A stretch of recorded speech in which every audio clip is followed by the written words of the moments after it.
ဟုတ်ပြီဒီပု္ပ္ပစာလေးကိုစကြည့်အောင်ပု္ပ္ပစာကတရားဒီဈေးနှုန်း300ကျပ်ကနေပြီးတော့400ကျပ်ကိုတက်သွားလို့ရှိရင်တရားဒီဝယ်လို့က10လုံးကနေ9လုံးရောသွားမယ်အဲ့ဒါဆိုရင်ဝယ်လို့တရားဒီဝယ်လို့ရဲ့ဈေးနှုန်းအရော့အတင်းကိုတွက်ချက်ခိုင်းတာပြီးဝယ်လို့ကဈေးနှုန်းအရော့အတင်းပု္ပ္ပစာစတက်ပြီဆိုလို့ရှိရင်ပထမဆုံးလောက်ကမှာကဝယ်လို့ကဈေးနှုန်းအရော့အတင်းရဲ့ definition ကိုလုံးစရေးပဲdefinition ကတော့ကျွန်မရေးပေးမထားတော့ဘူး။ညီတို့ပု္ပ္ပစာပုံသင်ထဲကနေပြီးတော့ကြည့်လို့ရတယ်။ဒုတိယအချက်ဘာလို့မလဲဆိုရင်ပုံသင်နည်းရေးမယ်။ပုံသင်နည်းကမြန်မာလိုရောအင်္ဂလိပ်လိုရောနှစ်မျိုးစုံရေးလိုက်မယ်။အခုလိုချင်တာကတရက်တီဝယ်လိုရဲ့ဈေးနှုန်းအရော့တင်းဖြစ်တဲ့အတွက်အဲသူ့ကိုတရက်တီဝယ်လိုရဲ့ဈေးနှုန်းအရော့တင်းညီမျှချင်းတရက်တီဝယ်လိုအားပြောင်းလဲမှုရာခိုင်နှုန်းကိုသိပြီးတော့တရက်တီဈေးနှုန်းပြောင်းလဲမှုရာခိုင်နှုန်းနဲ့စားဆိုပြီးတော့မြန်မာလိုရေးလိုက်မယ်။အဲ့ဒီနေရာမှာတရားဒီဝယ်လိုအားပြောင်းလဲမှုရာခိုင်နှုန်းကိုတရားဒီဝယ်ယူသည့်အယူအတွက်ပြောင်းလဲမှုရာခိုင်နှုန်းလို့ရေးလဲမှန်တယ်နောက်တစ်ချက်ကျတော့အင်္ဂလိပ်လိုရေးမှာအင်္ဂလိပ်လိုရေးဖို့ဆိုလို့ရှိရင်ဝယ်လိုအားရဲ့ဈေးနှုန်းအရော့အတင်းတင်ကေသားကဘာဖြစ်တတ်မှတ်လဲဆိုတော့ ED အဖြစ်တတ်မှတ်တယ်ပြောချင်တာ D ဆိုတာက demand ဝယ်လိုအားကိုဆိုလိုချင်တာအဲ့မို့သူ့ကိုတင်ကေတာအနေနဲ့ ED ဖြစ်ရေးတယ်ဘေးနာကအဲ့တော့ ED equal to ဘာရမလဲဆိုရင် data joule by joule into 100ပြီးရင် by အောက်က data p by p into 100အဲ့တော့ data ပြောင်းလဲမှုရာခိုင်နှုန်းတွေတွက်တာဖြစ်တဲ့ကြောင့် data နဲ့သုံးထားတာ data joule by joule into 100အောက်ကဈေးနှုန်းကိုကျတော့ p ဖြစ်သတ်မှတ်တယ် data p by p into 100ဆိုပြီးတော့သတ်မှတ်တယ်အဲ့လိုပုံတင်နည်းရေးပြီးသွားပြီဆိုရင်တော့အဲ့ဒီဆရာမတို့ဒီအပိုင်းကိန်းမြင့်နဲ့ပေါ့ပုံတင်နည်းမှာအပိုင်းကိန်းမြင့်နဲ့ရေးထားတဲ့တချမ်းနှစ်ခုရှိတယ်တချမ်းကြီးတွေကိုတွက်ပေးမယ်တရားဒီဝယ်လိုပြောင်းလဲမှုရာခိုင်နှုန်းနဲ့တရားဒီဈေးနှုန်းပြောင်းလဲမှုရာခိုင်နှုန်းဆိုပြီးတော့တစ်ခုချင်းစီခွဲပြီးတော့တွက်ပေးမယ်တွက်လို့ရှိရင်ဘယ်ဟာရင်တွက်ရတယ်တရား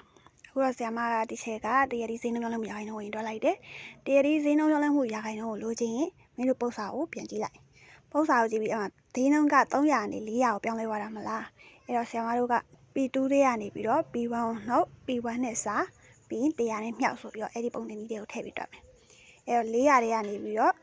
300နှုတ်ပြီးရင်300နဲ့စား100နဲ့မြှောက်မင်းတို့အဲ့မှာ calculator နဲ့ဖြည့်ထည့်ပြီးတော့တွက်လိုက်နောက်ဆုံးအဖြေကဘယ်လောက်ရမလဲဆိုရင်33.33ရာခိုင်နှုန်းရမယ်ပြီးရင်အဲ့ဒီတစ်ချမ်းပြီးသွားပြီဆိုလို့ရှိရင်တော့နောက်ထပ်တစ်ချမ်းဖြစ်တဲ့တရားဒီဝယ်လိုအားပြောင်းလဲမှုရာခိုင်နှုန်းအတွက်မယ်တရားဒီဝယ်လိုအားပြောင်းလဲမှုရာခိုင်နှုန်းဖြစ်တဲ့အတွက်ကြောင့်တရားဒီဝယ်လိုအားပြောင်းလဲသွားတာကဘယ်နှလုံးလဲ10လုံးကနေပြီးတော့9လုံးဆိုပြီးတော့ယော့သွားတာအဲ့ဒါမလို့ဆရာမတို့ကဒီတူလက်တူပဲနောက်ခဏနဲ့ရပြီးရှေ့ခဏအောင်နှုတ်မှာကွာအဲ့ဒါမလို့ကျူတူးပေါ့ကွန်ဒီကျူတူးလေးကနေကျူ1နှုတ်ပြီးကျူ1နဲ့စားပုံနေနီးမှရှင်တော့အလုံးမထားပြီးလို့ရတယ်အဲ့တော့နောက်ခဏနဲ့ရရှေ့ခဏနှုတ်ဆိုတော့10လုံးကနေ9လုံးပြောင်းသွားတာဖြစ်တဲ့အတွက်ကြောင့်ဟောင်း9အနှုတ်30ပြီးလို့ရှိရင်30နဲ့ပြန်စားပြီးတော့100နဲ့မြှအမှချပြီးတော့တွက်လိုက်ပါတော့တွက်လိုက်လို့ရှိရင် minus 30ရာခိုင်နှုန်းရမယ်အဲ့လိုမျိုးနှစ်ချမ်းလုံးပြီးသွားပြီဆိုလို့ရှိရင်တော့ဆရာမတို့ကပြန်ပြီးတော့ဆော့တရားဒီရဲ့ဝယ်လိုအားဈေးနှုန်းအရော့အတင်းကိုပြန်ရှာပြီးတော့မယ်တရားဒီရဲ့ဝယ်လိုအားဈေးနှုန်းအရော့အတင်းကိုပြန်ရှာမယ်ဆိုရင်အဲ့ဒီစာသားမရေးတော့ဘူးဆရာမက ED ဆိုပြီးတော့ပဲပြန်ရေးလိုက်တော့တယ် ED ကိုလို့ချင်းအဲ့ဒီမှာပုံနေဒီတိုင်းပဲဝယ်လိုအားပြောင်းလဲမှုရာခိုင်နှုန်းကိုသိပြီးတော့ဈေးနှုန်းပြောင်းလဲမှုရာခိုင်နှုန်းနဲ့စားမှာဆိုတော့ဝယ်လိုအားပြောင်းလဲမှုရာခိုင်နှုန်းက -30ဈေးနှုန်းပြောင်းလဲမှုရာခိုင်နှုန်းကြတော့33.33ဟုတ်ပြီအဲ့ဒါနဲ့စားလိုက်ပါစားရလို့ရှိရင်ဘာရမလဲဆိုတော့ -0.3 ဆိုပြီးတော့ ED တန်ဖိုးရလာမယ်အဲ့ဒီအစင်းထိပြီးသွားပြီဆိုလို့ရှိရင်ဆရာမတို့ကအဲ့ဒီရလာတဲ့ ED တန်ဖိုးကိုကြည့်ပြီးတော့သုံးသက်ချက်3ချောင်းရေးပေးရမယ်သုံးသက်ချက်ရေးတဲ့အခါဒီချက်ကဘယ်လိုရေးလဲဆိုလို့ရှိရင်အချက်3ချက်နဲ့ရေးတယ်ပထမဆုံးတစ်ချက်မှာအဲ့ဒီ ED တန်ဖိုးပေါ့ ED တန်ဖိုးကြည့် ED တန်ဖိုးကတစ်ထက်ကြီးမကြီးအဲ့လိုနိုင်ရှင်တယ်ဒုတိယအချက်အနေနဲ့ဆိုရင်တော့လက္ခဏာကိုသုံးသက်တယ်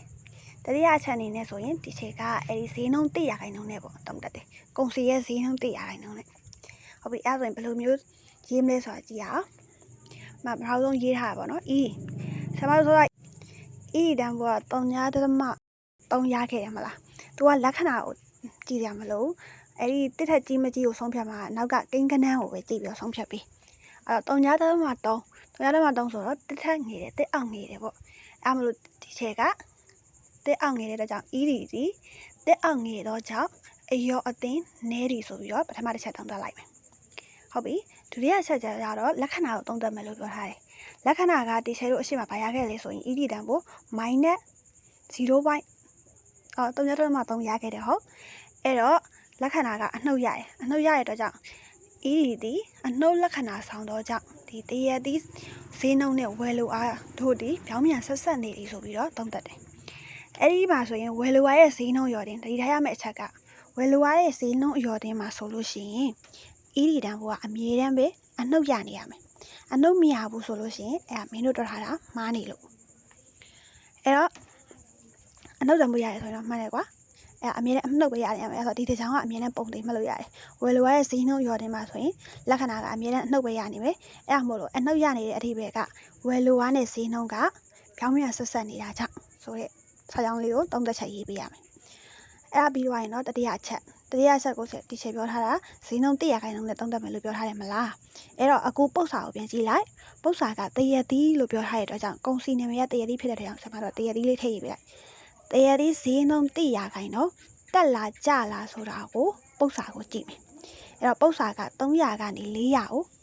ဈေးနှုန်းတက်ပါတယ်ဟုတ်အဲ့ဒါမို့လို့ဒီချက်တို့ကဘယ်လိုသုံးသက်မလဲဆိုရင်တရသီးဈေးနှုန်း100ခိုင်နှုန်းတက်သွားလှည့်ရင်တရသီးဝယ်ယူသည့်အရေးအတွက်ဒါမှမဟုတ်လေတရသီးဝယ်လိုအား3.3ရာခိုင်နှုန်းလျော်နေသွားပါသည်လို့သုံးသက်ပေးရမယ်အဲ့ဒီတက်ချင်းကြချင်းဝယ်လိုအားလျော်နေခြင်းတိုးခြင်းကပု္ပ္ပစာကိုကြည့်ပြီးတော့သုံးသပ်လို့ရပါတယ်ဒီလောက်ဆိုရတယ်မလားကလေးတို့အဲဆိုတော့ပြန်ပြီးတော့အချင်းချင်းပြောရလို့ရှိရင်တော့အရင်ဆုံး definition ရေးပြီးလို့ရှိရင်ပုံသင်နည်းမြန်မာလိုရောအင်္ဂလိပ်လိုရောနှစ်ချက်ရေးပြီးရင်ဈေးနှုန်းပြောင်းလဲမှုရာခိုင်နှုန်းအတွက်ပြီးရင်ဝယ်ယူသည့်အရေးအတွက်ပြောင်းလဲမှုရာခိုင်နှုန်းအတွက်ပြီးရင် ED ကိုရှာပြီးတော့သုံးသက်ချက်3ချောင်းရေးပြီးတရားပါပဲသုံးသက်ချက်ရေးဖို့အတွက်နောက်ထပ်မှတ်စရာလေးကပထမဆုံးတစ်ချောင်းပေါ့တစ်ထက်ကြီးမကြီးဆိုတဲ့ဟာကိုအဲ့ဒီနေရာမှာအပြောင်းလဲရှိနိုင်ပါတယ်အဲ့ဒီမှာအောက်မှာဒီချက်နှုတ်အနေနဲ့ရေးပေးထားတယ်အဲ့ဒီ ED တန်ဖိုးကတစ်ထက်ကြီးလို့ရှိရင်အယော်တင်းများတယ်လို့သုံးသက်ဒါလို့တက်အောင်ငယ်ရင်တော့အယော်တင်းနည်းသည်လို့သုံးသက်မယ်တကယ်လို့ ED တန်ဖိုးတာ1ထွက်ခဲ့မယ်ဆိုရင် ED တင်းနှင်ညီတော့ကြောင့် unit အယော်တင်းဖြစ်သည်ဆိုပြီးတော့သုံးသက်ပေးရပါမယ်တကယ်လို့ ED က0နဲ့ညီခဲ့မယ်ဆိုရင်တော့ ED ဒီ0ဖြစ်တော့ကြောင့်အယော်အတင်းကင်းသည်ဆိုပြီးတော့သုံးသက်ပေးရပါမယ်အဲ့ဒီအချက်ကလေးကတော့ပြောင်းလဲမှုရှိပါတယ်ကျန်တဲ့အောက်ကနှစ်ချက်ဖြစ်တဲ့လက္ခဏာသုံးသက်ထားရင်